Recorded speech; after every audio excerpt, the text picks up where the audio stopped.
आज का ये सेशन उनके लिए जिनका इस बार एग्जाम क्लियर नहीं हुआ। देखिए, हम काफी दिनों से सक्सेस स्टोरीज ले रहे हैं, उन लर्नर्स की स्टोरीज को सेलिब्रेट कर रहे हैं, उनकी सक्सेस को सेलिब्रेट कर रहे हैं जिनका एग्जाम क्लियर हुआ है ना।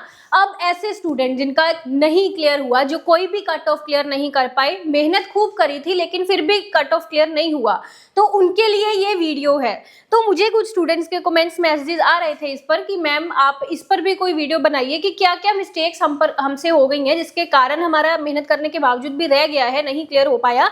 आगे हम क्या करें कि आपकी सक्सेस स्टोरीज का हिस्सा बने और हमारा भी जो एग्जाम है वो क्लियर हो।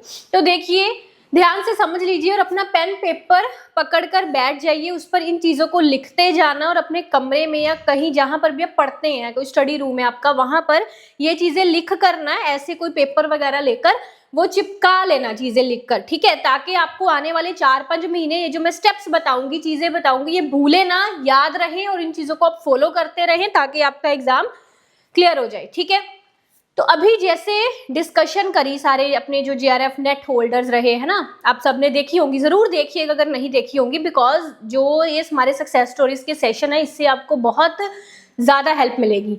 तो इनमें जो चीज़ मैंने ऑब्जर्व की, स्पेशली जो JRF कैंडिडेट्स हैं, उन्होंने जो स्ट्रैटेजी फॉलो करी, जो चीज़ मैं अक्सर ही आपको अपने लेक्चर्स में बताती हूँ, देखिए ध्यान से समझिए। पहली चीज़, टाइम देना बहुत ज़रूरी है। अगर आपको एग्जाम्स क्लियर करने हैं, ड्रीम्स पूरे करने हैं, तो टाइम देना पड़ेगा। सफलता का कोई शॉर्टकट नहीं है।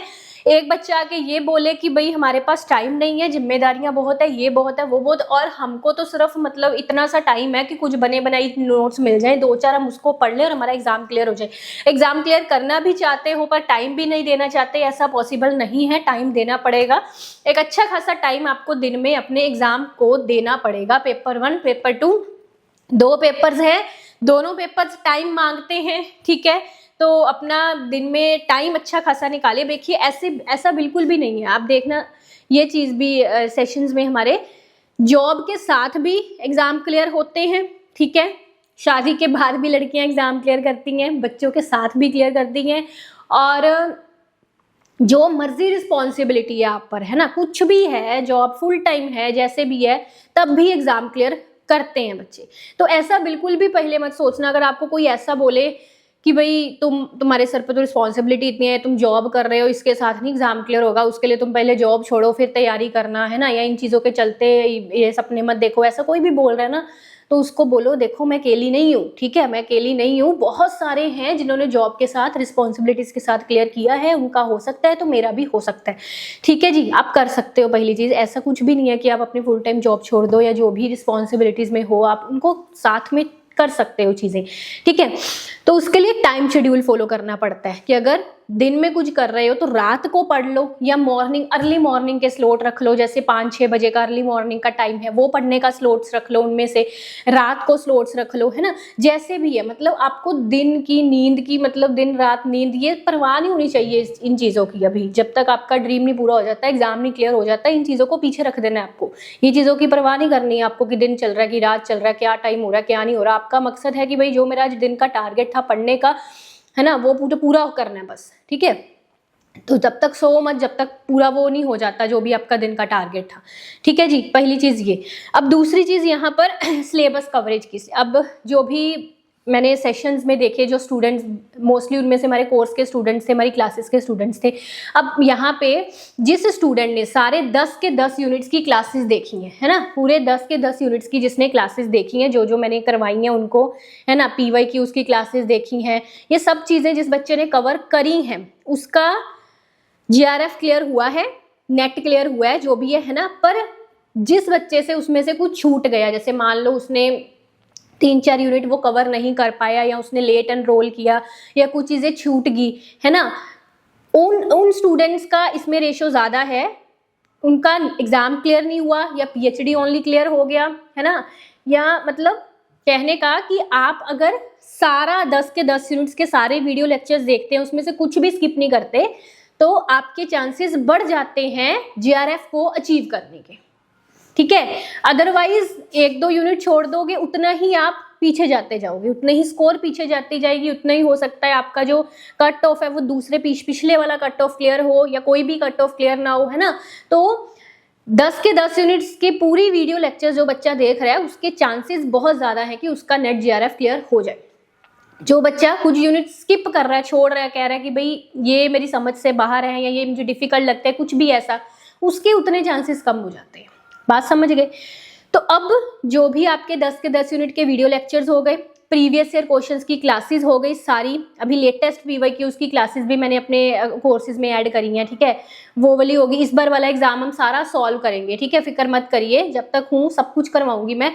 तो सारे पीवाईक्यूज इस बार वाला पेपर भी सॉल्व करेंगे, वो भी आपके कोर्स कंटेंट में अपलोड हो जाएगा, ठीक है। फिर उसके अलावा जो आपको क्विजेज मिलती हैं, टेस्ट मिलते हैं, वो मतलब वो सब चीज़ें करनी है, उसमें से कुछ छोड़ना नहीं है। अगर वाक्य में ही क्लियर करना चाहते हो, उसका रास्ता यही है, अर्ली एनरोलमेंट। जितनी ज़्यादा पहले आप एनरोलमेंट कर लोगे उतना ही आपको प्रॉब्लम कम आएगी, अदरवाइज कुछ ना कुछ छूट जाएगा और बाद में उतने ही चांसेस कम हो जाएंगे एग्जाम क्लियर करने के, ठीक है।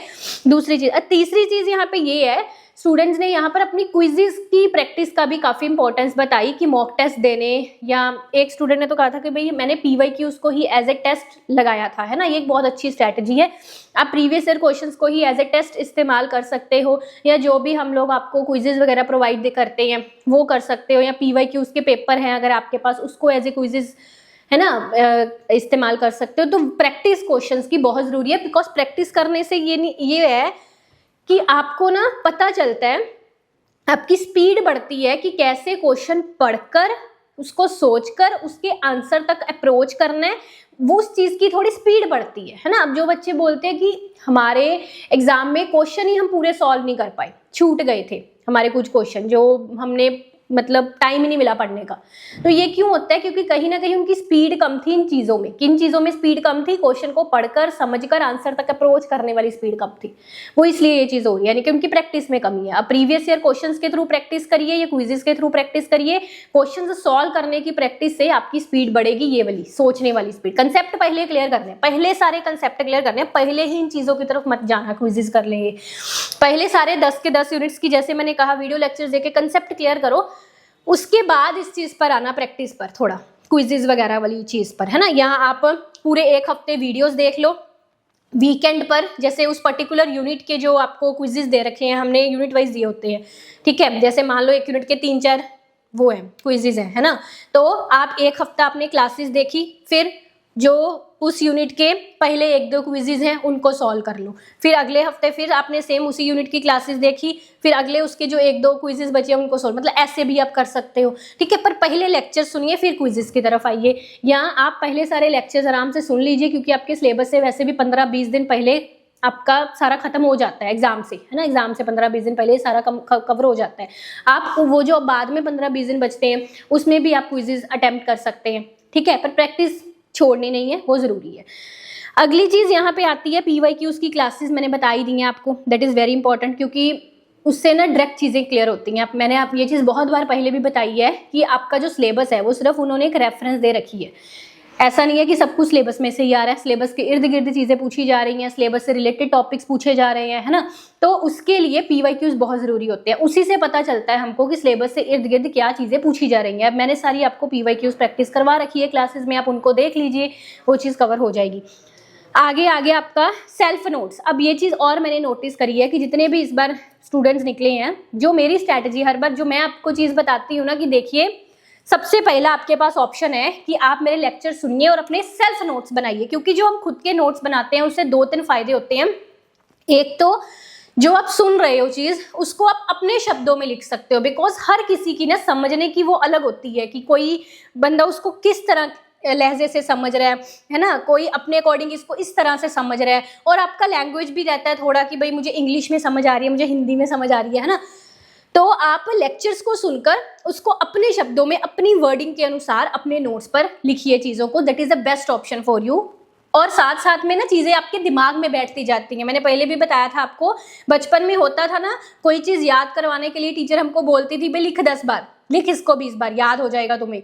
तो अब आप एक बार अपने हाथ से, अब चलो आपका मेंटल, आप हायर स्टडीज़ में हो, है ना, ये नहीं है कि आपको चीज़ों को 10-10 बार लिखना पड़ेगा याद करने के लिए, आप इतने मैच्योर हो चुके हो तो कम से कम उसको एक बार अपने हाथ से निकाल लीजिए। दैट मीन्स जो भी लेक्चर्स में आप सुन रहे हो उसके सेल्फ नोट्स अपने हाथ से बनाइए, चीज़ें दिमाग में बैठ जाएंगी, याद रहेंगी लंबे समय तक, और आप अपनी भाषा में उसको इस तरह लिख पाओगे कि एग्जाम के एक दिन पहले भी जब आप अपनी लिखी हुई चीज़ों को पढ़ोगे ना तो उसको पढ़ने में आपको ज़्यादा टाइम नहीं लगेगा, बिकॉज आपकी अपनी लिखी चीज़ें, आपको दूसरों की लिखी हुई चीज़ें नहीं समझनी, वहाँ पर अपनी लिखी चीज़ें समझनी है, तो आप जल्दी से उसको रिवाइज भी कर पाओगे। ठीक है, ये फायदा है। दूसरा आपके पास ये रहता है, ये मेरी एक बुक है, आपको दिख रही है आई डोंट नो, जो हमारी ये वाली बुक है ना, ये वाली भी एक PYQs वाली भी है, तो आप ये बुक ले सकते हैं। इस बुक पर ना ऐड ऑन कर सकते हैं, जैसे लेक्चर्स में तो बहुत होता है जो इससे अलग भी होता है, इससे एक्स्ट्रा होता है, दैट मीन्स, है ना, तो आप यहाँ पे पेज एक्स्ट्रा ऐड कर कर ऐड ऑन कर सकते हैं या हाईलाइट कर सकते हैं, यहाँ जहाँ स्पेस है वहाँ पे चीज़ें ऐड ऑन कर सकते हैं। जो मैं लेक्चर्स में एग्जाम्पलें दे रही हूँ यहाँ पे एग्जाम्पल पिन पॉइंट करके हाईलाइट कर सकते हैं।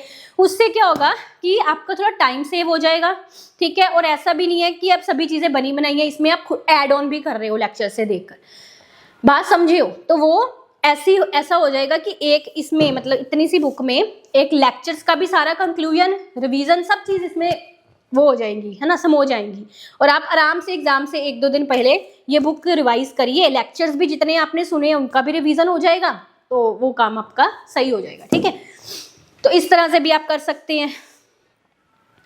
इसके अलावा अदर थिंग इज रिवीजन की जो स्ट्रैटेजी लास्ट डेज में मैं देती हूँ वो आपको फॉलो करनी है, क्योंकि जो आखिरी दिनों की रिवीजन होती है कई बच्चे वो ढंग से नहीं कर पाते और उसके कारण में उनका नेट हो जाता है, JRF रह जाता है या PhD हो जाता है, नेट रह जाता है ना, ये प्रॉब्लम आती है। तो रिवीजन क्या है कि जो आपने अब तक पढ़ा है उसको दिमाग में अपने छापना है कि एग्जाम में जब आप बैठे तो आपको चीज़ें भूले ना, क्वेश्चन पढ़ के वो याद रखी हुई चीज़ों को इम्प्लीमेंट करके आप आंसर तक अप्रोच कर पाएँ। So last days revision is very very important. ठीक है, इन स्टेप्स को फॉलो करना पड़ेगा। अब आप देखिए कि आपने इनमें से कौन से स्टेप को छोड़ा है या किस स्टेप की तरफ ध्यान नहीं दिया जिसके कारण आपका कट ऑफ क्लियर नहीं हो पाया। अब ये सबका इंडिविजुअल होगा, किसने कौन सा स्टेप मिस किया, वो स्टेप आपको यहाँ पे फॉलो कर लेना है। बाकी देखिए भाई, यहाँ पे डिस्करेज होने की या डीमोटिवेट होने की कोई ऐसी ज़रूरत नहीं है, बिकॉज जब आपका JRF क्लियर हो जाएगा, PhD में एडमिशन ले लोगे या जब आपको जॉब मिल जाएगी, तब ये चीज़ें मायने नहीं रखेंगी कि आपका पहला अटैम्प्ट था, दूसरा था, तीसरा था। At the end happy ending हो गई ना, एट द एंड क्लियर हो गया, एट द एंड पोस्टिंग हो गई ना। पर अगर आप अभी छोड़ देंगे तो आने वाले सालों में याद करेंगे कि काश उस टाइम 1-2 अटैम्प्ट्स और दे लिए होते तो, है ना। तो दैट्स वाई डिस्करेज नहीं होना, क्योंकि जिसका JRF क्लियर हुआ है उसका भी किसी दिन कुछ भी नहीं क्लियर हुआ था, है ना। तो इस कारण डटे रहना है, ज़रूर क्लियर होगा, एक रास्ते पर चल रहे हो। अब यहाँ पे ना एक चीज़ और मैं बताती हूँ, कुछ ऐसे स्टूडेंट्स जिनका ना 2-2 नंबरों से रह गया, है ना, उनका स्ट्रैटेजी सही है, उनको वही पाथ वही रास्ता फॉलो करना है जो मतलब 2 नंबरों से रह गया। दैट मीन्स, है ना, इतना तो आई थिंक वो भी था, थोड़ा NTA ने एक आधा क्वेश्चन भी वो दे दिया था, आंसर नहीं उसका रिवाइज किया था, है ना। तो मतलब आपकी स्ट्रैटेजी बिल्कुल सही है। जिन भी बच्चों का 2-2 नंबरों से JRF या 2 नंबरों से नेट रह गया, आप सही दिशा में चल रहे हो, आपका अच्छा स्कोर आया है ना। तो बस इसी दिशा में रहिए और इसी तरह से जैसे आपने तैयारी अब की बार की, इसी तरह से अभी भी तैयारी करिएगा, सेम इसी दिशा में करिएगा और इन्हीं स्टेप्स को फॉलो करिएगा, आपका हो जाएगा इस बार। ठीक है जी। तो डिस्करेज होकर मतलब अपनी तैयारी पहले से कम मत कर दीजिएगा कि 2 नंबर कम थे, रह गया। वो डिस्करेज होकर कई बार बच्चा उसकी जो तैयारी है उसमें कमी आ जाती है। तो सेम इसी स्ट्रैटेजी, इन्हीं स्टेप्स को फॉलो करिएगा, 2-4 नंबर तो कवर आपके हो जाएंगे। ठीक है जी। और जिस बच्चे का ज़्यादा फर्क पड़ रहा है, ज़्यादा कम मार्क्स आए हैं, ये जो मैंने आपको सारे स्टेप्स बताए हैं, देखिए इनमें से क्या कमी थी, कहाँ पर आप पीछे रह गई। तो इन स्टेप्स को अच्छे से फॉलो करिए और एकदम पेशेंस बना के, क्या मैं बोलती हूँ, कंसिस्टेंसी, डिटर्मिनेशन, पेशेंस और दुनिया भुला के जस्ट स्टडी। ठीक है जी। बेस्ट ऑफ लक आप सबको। Thank you.